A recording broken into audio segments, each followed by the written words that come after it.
যেতিয়া সংসাৰত হাহাকাৰ লাগি যায় আৰু আধ্যাত্মিক গুৰুসকল যেতিয়া অজ্ঞানী হৈ যায়, তেওঁলোকৰ উদ্দেশ্য কেৱল জনতাক ঠগাই হয়, হাহাকাৰ লাগি যায়, সকলো প্ৰাণী দুখী হৈ যায়, তেতিয়া পৰমাত্মাও দুখী হৈ যায়। কাৰণ আমি তেওঁৰ সন্তান, তেওঁ আমাৰ পিতা। গতিকে আপোনজনৰ দুখ আপোনজনেহে বুজে।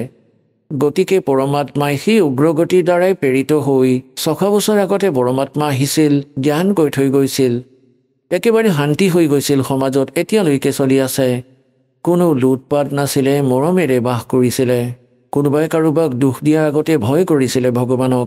এতিয়া জুই লাগি গৈছে সকলোতে, সমগ্ৰ বিশ্বতে মায়া মায়া দেখা গৈছে। না কোনো লাজ থাকিল, না চৰম থাকিল, না ভগৱানৰ ভয় থাকিল।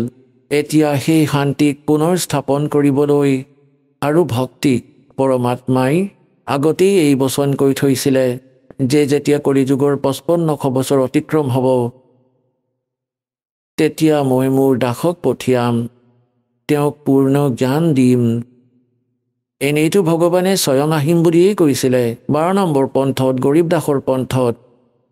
পৰমাত্মা নাহিলে, গতিকে পৰমাত্মাই দাসক পঠিয়ালে সম্পূৰ্ণ স্পিৰিচুৱেল নলেজ আৰু পাৱাৰ দি, পৰমাত্মাই নিজৰ শক্তি দি